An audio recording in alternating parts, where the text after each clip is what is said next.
Welcome to Klizer's new podcast, where B2B e-commerce meets the ultimate brain fuel for growth. We're here to take your business conversations to the next level, diving deep into the latest in digital marketing, talking about development trends, and all the strategies that get results. So sit back, plug in, and let's get your business connected, Klizer style.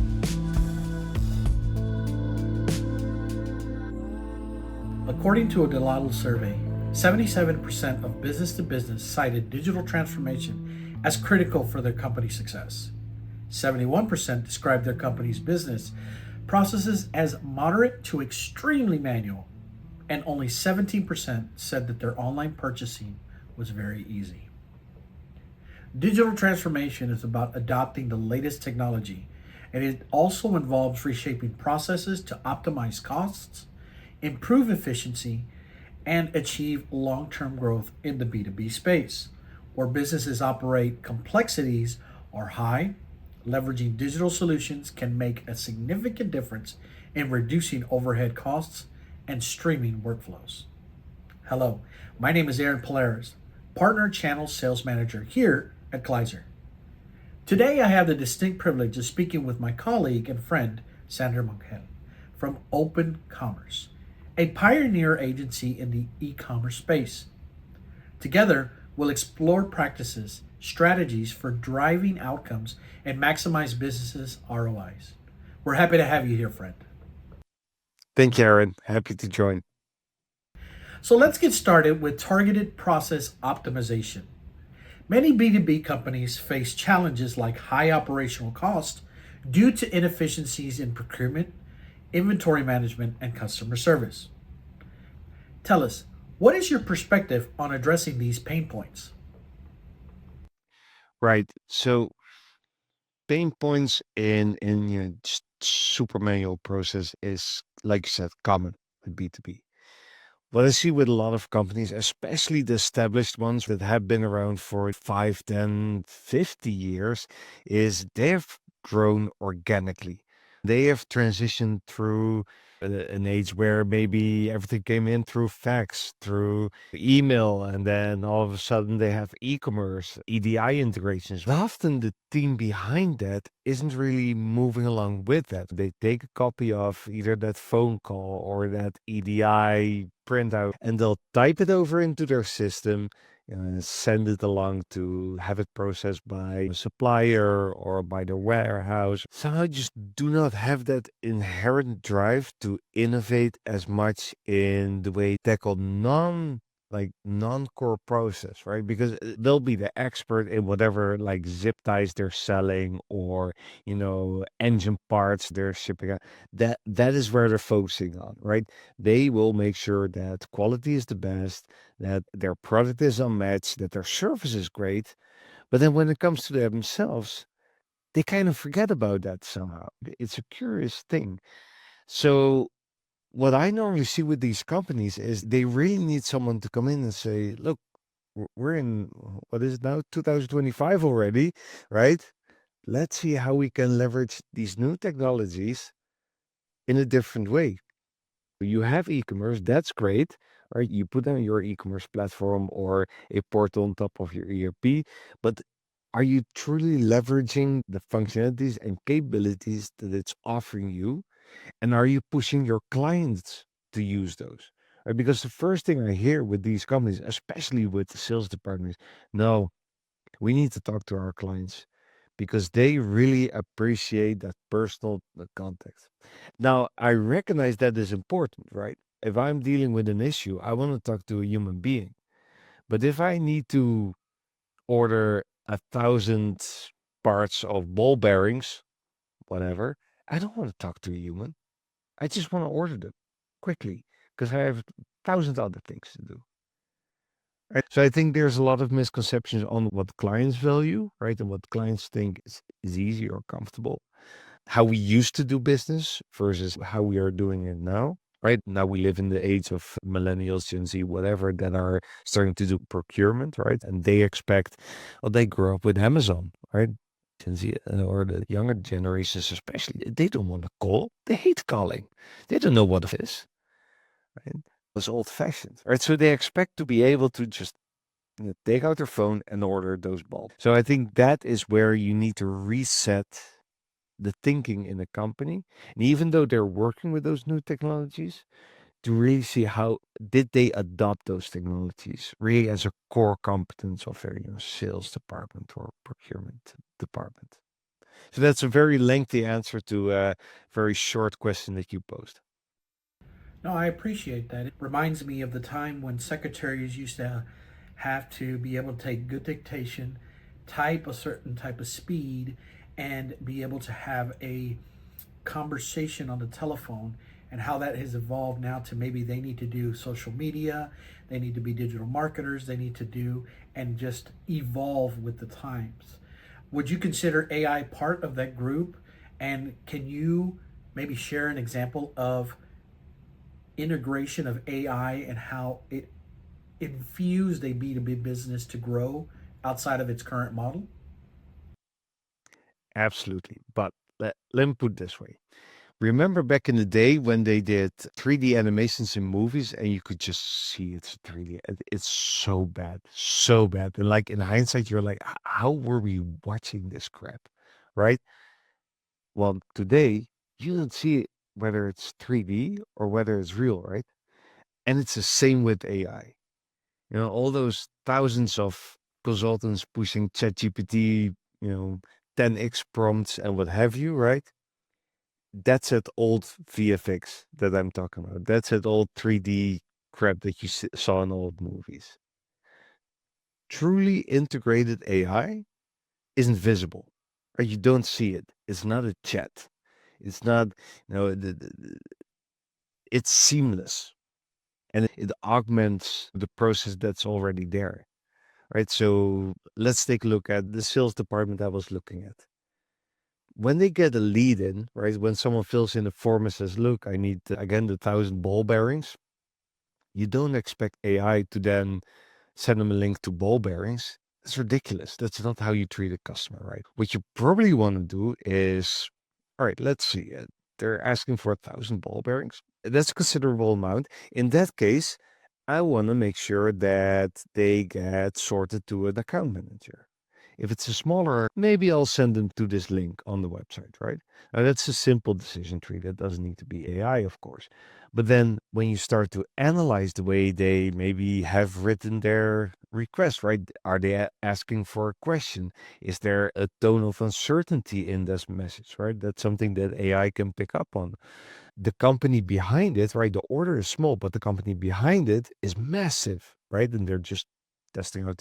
So all those more complex, you don't want AI to maybe make that decision for you, but at least they can start to flag it, right? At least they can start to say to your sales department, hey, look, I think I have a lead here that is quite promising. Maybe you should prioritize this and leave that. That is today where AI is, what AI is good at flagging, at looking at patterns, at augmenting the staff that is already there to make sure that they can do what you needed 10 others for in the past.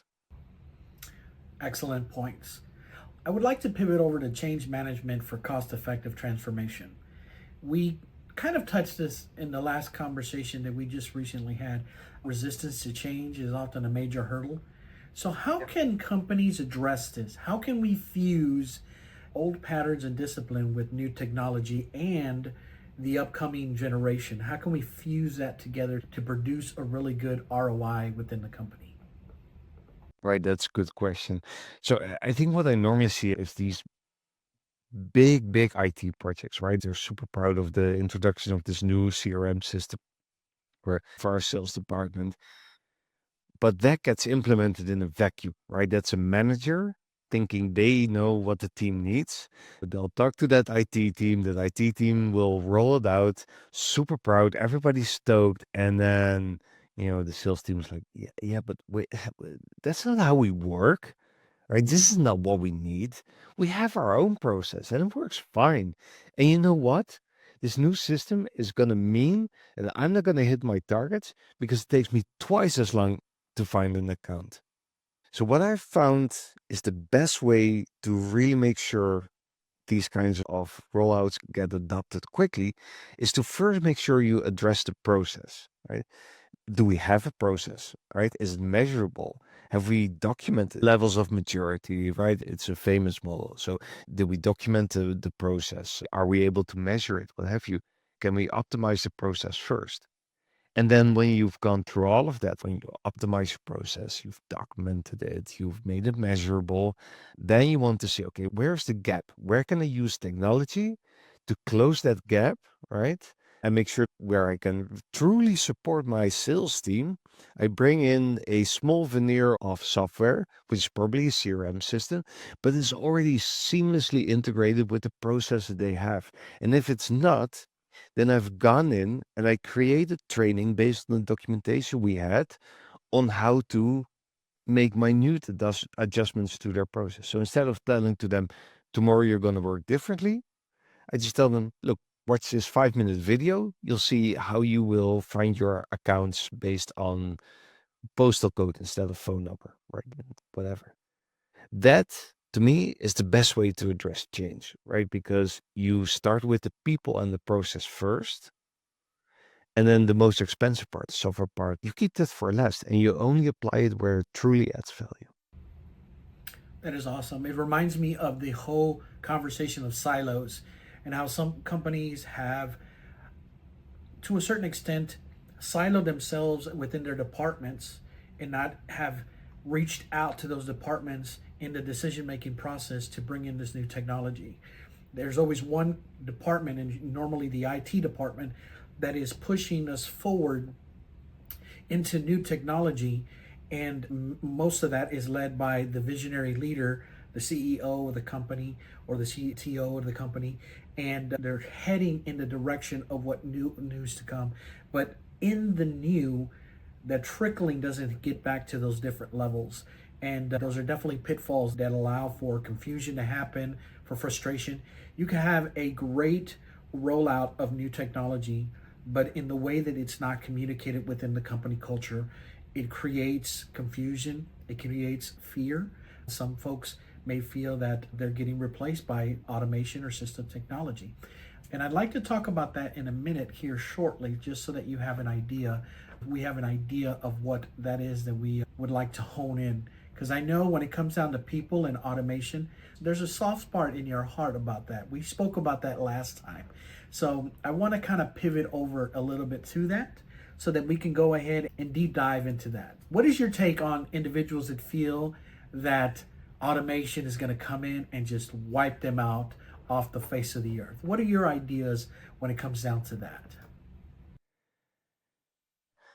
Look, today I can book a flight on my phone without an app crashing, my bank throwing tantrums, codes not getting through on my SMS. That's the day I'm gonna be wary of the fact that I'm gonna get replaced by technology. But realistically, humans are still much better at a whole lot of stuff than machines are, than software is, than even AI is, right? I mean, the AI is great, but you probably don't want to make it have it business critical decisions just yet. Even if maybe the technology is already there, training that AI model specifically on your company or building that killer software that can replace a whole HR department is just going to be expensive, right? Amazon can operate at that scale. And even there, they're still employing plenty of people, right? Plenty of people. So I think the canary in the coal mine will be Amazon firing all their people in 50 years, maybe. But I just don't see it happen anytime soon, to be honest. Now, sure, there are going to be specific roles that are going to not even disappear, but probably pivot, right? I mean, you mentioned the secretary, for example, right? I mean, nowadays I use a note taker that transcribes all my calls, but that doesn't mean there's no place for secretaries because they still exist. So, right, I think the skills needed by people are going to be different, right?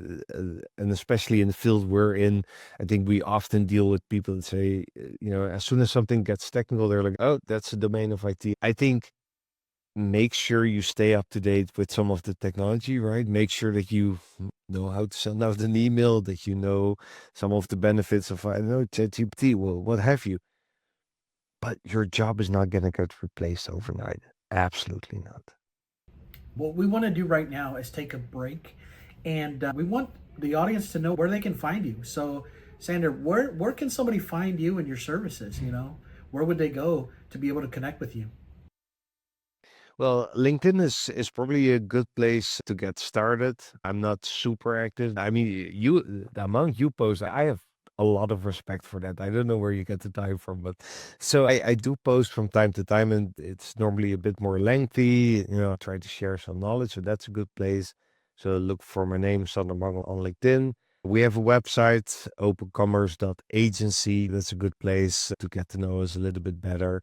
I think those are the most important places. And then, of course, in the European region where I'm based, I tend to go to a lot of conferences, right? So always happy to meet people in person, whether it be in Netherlands, in Germany, in Italy. I'll come out and have a coffee or tea. Well, you heard it here. If you're ever in Europe, in that area, by all means, try to connect with Sander. He is full of wisdom, as you can tell from this podcast here. I want to pivot over to the customer journey. So, previously, we talked about the integration of new technology. We talked about how to properly integrate this. I want to just deep dive a little bit further into what I would consider the customer journey. So, my philosophy is there's two customers that we serve. There's the customer that purchased from us on our websites, and then there's the customer that we serve within our walls. And this is regarding the different departments that we have. And having their insight is invaluable. So, you as an agency, how do you engage with clients through their project lifecycle to ensure a successful outcome? Right, that's a good question. So what I normally try to understand is what is the value that they want to get out of a certain transaction? And that can be purchasing a service from maintenance to a service for me. So that's the first thing. That's the objective. And then how can we make sure that that is as smooth as possible, right? And as smooth as possible often means there are no intrusive pop-ups. There are not too many questions I'm asking. It's easy. They have the information they need when they need it so that they can make an informed purchase decision. And then when they have purchased, I deliver the value that they expect as fast as possible. Right? I think that needs to be your focus, whether it be my colleagues in finance sending out an invoice or my colleague as a program manager helping them schedule out their project. All of them need to be in service of delivering that value. Even sending an invoice is delivering a value, right? Because I need to make sure people understand why I'm billing them, what they received for those hours. I make sure that that invoice describes why they're paying. I'm not going to say they're going to be happy receiving the invoice per se, right? Because nobody likes that. But at least they're like, okay, it was a fair deal. I received some value and now I've influenced. This is what I also try to bring to any company I work with. We use a technique called service blueprinting. It's a great diagram. So it's a great technique. Basically, a lot of sticky notes. You map out your customer journey, and then you kind of go deeper into, okay, how am I delivering that value, right? And where can I basically cut away any waste in that process? For example, companies asking me for my date of birth.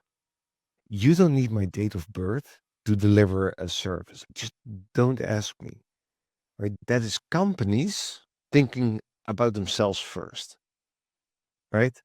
And that's where you get a cumbersome process. That's where you get callers to get a quote and that kind of stuff. Honestly, I try to stay away from that, and I'll try my clients to push them to stay away from that.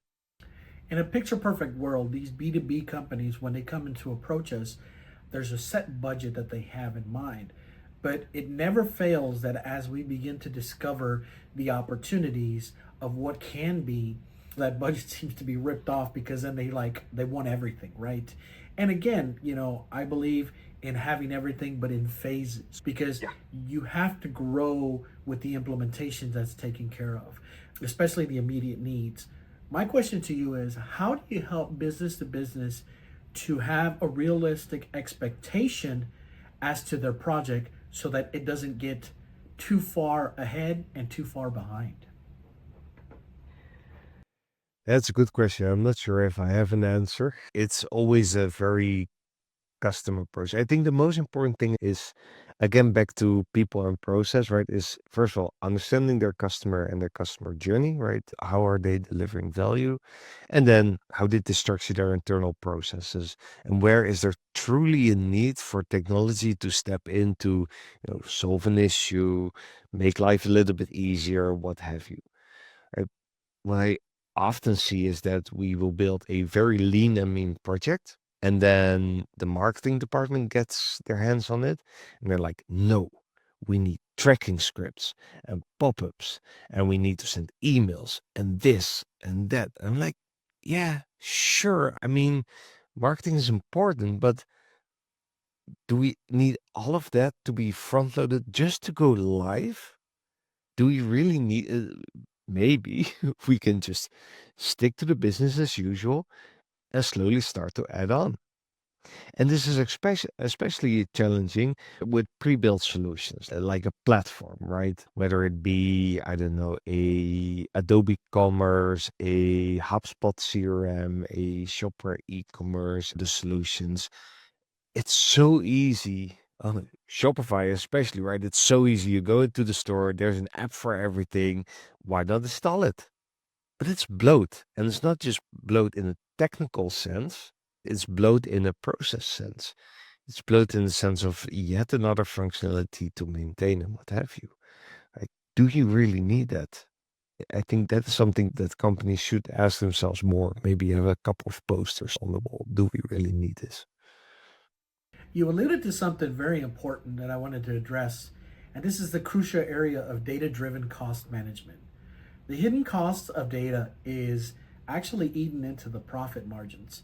If you think about it, there's more space that needs to be required, but we never do a really good job of scrutinizing the information that we have, categorizing it, and even maybe possibly archiving it, right? We have that one client in our system that, purchased back in 2001 when the company started, and for some reason we use his or her metrics as some of the information in order to make decision makings. At one point we have to say we can't go that far. That trend back then is not the same trend that we have now in data, and we need to move on.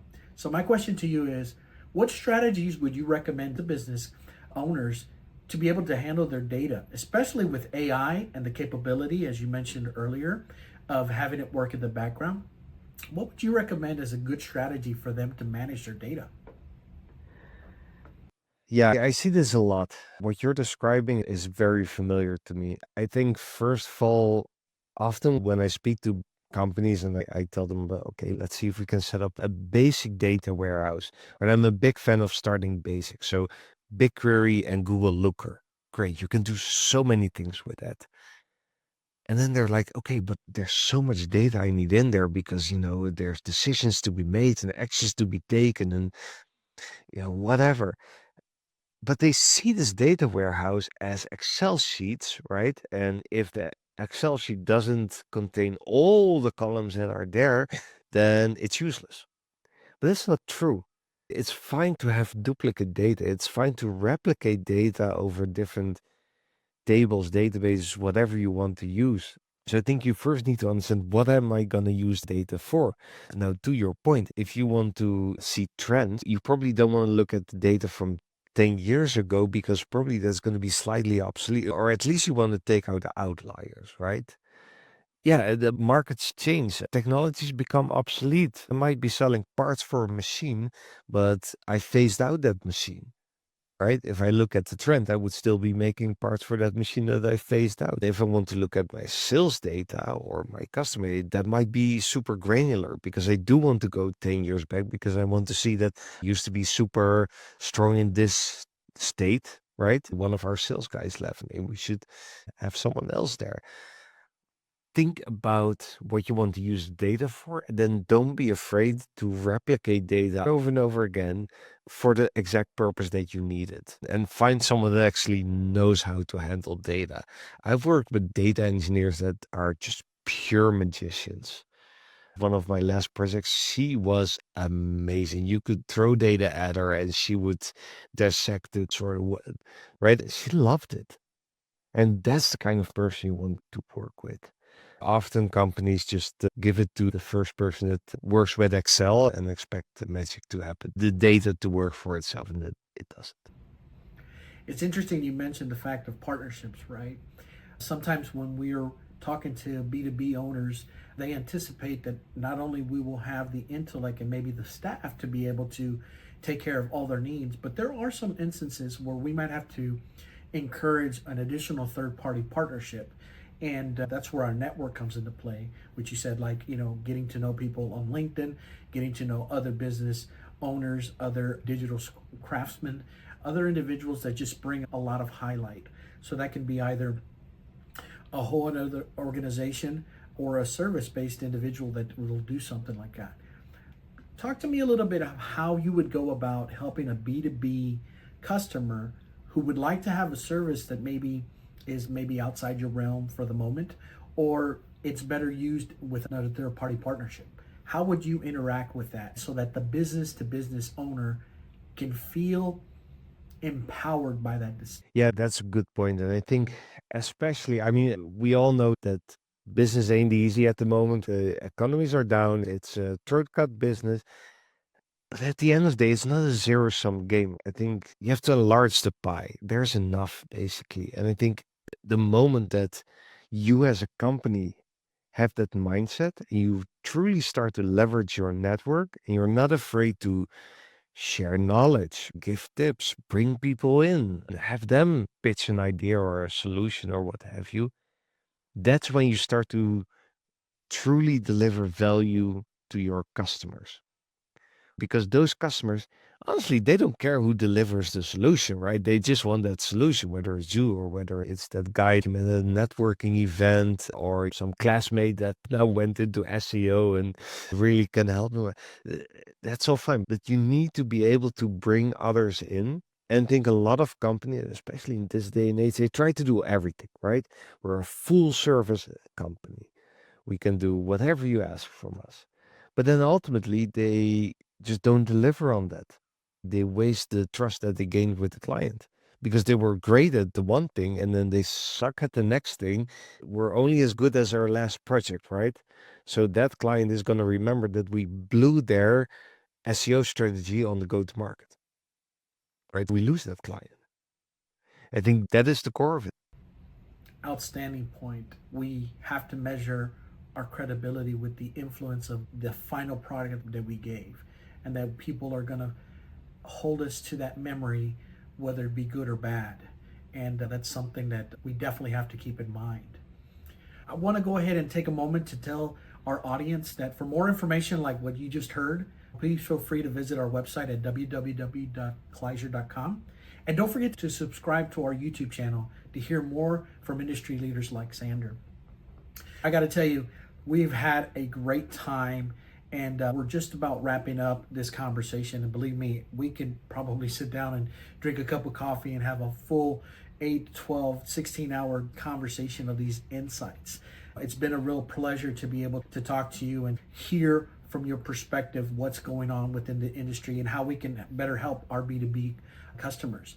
Now, I want to pivot a little bit more to a previous conversation that you and I had. I had asked you what was some of the books that have inspired you that you would recommend. I remember you mentioning The Culture Map by Aaron Meyer. Do you remember that one? Yeah. Absolute favorite. Most definitely. Can you tell us a little bit about that one and what that inspired you? Yeah. So that one was interesting. I've always worked with different regions, right? Whether it be the States, whether it be the UK, whether it be Eastern Europe, APAC region. And there's so much frustration often during those collaborations. Even I have felt it, right? And then I started to look around a little bit on the internet, especially on the age-old comment that sometimes it's like I tell someone something and they just say yes, but they didn't even understand it, right? And apparently that's a thing, right? There's a theory behind it, why certain cultures might do that and others not. right? I'm Dutch. I'm very blunt, and it's very hard to become friends with me. That's a Dutch thing. That's again a concept that's described in that book about why it's sometimes hard to befriend a certain culture, and then once you're a friend, you're a friend of life, or how to give compliments and criticism, right? So I just found it fascinating to read about all these examples of how culture affects the way we interact with each other, and it was truly a humbling experience as well to just read that and recognize some of my shortcomings in even recent interactions I had. We all have to really understand that at the end of the day, we are all humans, and that, we have emotions, we have thoughts. Some of them align with core values, some of them don't. But understanding the root of what makes a human human, and empathy goes a far, far distance inside of business, more than what people can talk about. I just saw a post on LinkedIn stating that in 2025, one of the top skills that people should have is emotional intelligence. And you would think, wow, emotional intelligence? Yes, because there's an art to people handling. And what I mean by handling is not to be misunderstood as manipulation, but to be able to take good care of them, to leave them better off, as I heard one author say, leave them better off than when you found them. Now, you mentioned Leading with Authority by Keith Ferrazzi. Tell me a little bit more about that one. That one is unique because, to a certain extent, when I was reading John Maxwell's material, John Maxwell will always say leadership is influence. And to a certain point, influence is a little bit of authority because it's something that is gained by reputation and character and continual repetition of good traits and values toward your staff. So, how would someone lead without authority? That's interesting. Yeah, I think as a consultant, I'm sure you come into a company and at the end of the day, you're not calling the shots, right? It happens often that you get settled with a project that you didn't ask for, but guess what? You need to deliver that with people that are not your direct reports. So, I mean, it's high school all over again, where you get this group and basically you're the only person that's doing a darn thing. But there's a way you can lead a group without being the manager, without having the power to fire them, right? Because ultimately, even the CEO of a company, they can say to someone, you should be doing this, but there's not a whole lot they can actually do to force someone, apart from firing them. That's not really an option. So I think the best managers, you know, even if they're your manager, they still lead without authority. It's just creating a common understanding of the goals that need to be achieved, why you want to achieve them, right? Inspire people to actually want to do this. I think you don't need to be a manager to do that. I would argue that if you rely on being someone's manager to get them to do something, you're not that much effective, to be honest, right? I have never had an employee where I had to say, you need to do this because I told you so. Because the moment I do that, they lose all respect for me. That's it. I'm done, right? I will argue with someone into eternity, but I want to make sure that they understand why they are doing that. If they don't, then I have failed. I love the fact that you look at it as a retrospective. As a leader, you say, I more than they kind of deal. One of the books that I highly recommend is the QBQ, which is the question behind the question by John Miller. It talks about full blown responsibility, and instead of using the why question, to rather use the how. How did we get here? What can we do to improve? What can I do to improve? And then to use the I statements, kind of per se. Excellent. Thank you again for taking the time to talk to us. One final question. What is the book that you're currently reading? Oh, so I have a very bad habit. I will start 1,000 books and then basically lose track of whatever I'm reading. I read a lot of history, to be honest. So I think that the book I'm reading right now is The Great Game.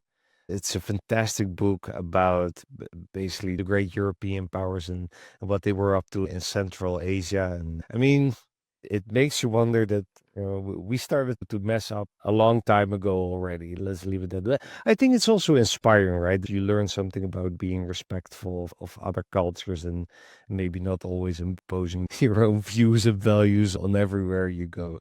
So, yeah, I really enjoy a good history book. It's awesome to hear because, sometimes people have this notion that CEOs have to read everything that has to do with leadership. And they forget the fact that we're human too. And that we like Harry Potter or we like Lord of the Rings and we like these books and movies that inspire us. And sometimes, even within those movies and those books, they inspire us. It connects the dot for us at a level that we can understand and helps us to move forward. I have yet to hear a lesson on maybe the Fast and the Furious or Equalizer, but at that point, like I said, it's still inspirational and still for us to be able to just kind of let our hair down for those that have it. I'll tell you a guilty pleasure I have. I recently discovered the audiobooks of Star Trek on Audible.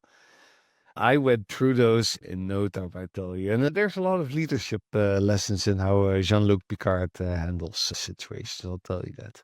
Most definitely. Sander, I can't thank you enough for joining us today. So for all of you guys listening, look up Sander and be able to reach out to him, connect with him on LinkedIn. And again, here's to a successful e-commerce transformation. Until next time, keep learning, keep growing, and keep innovating.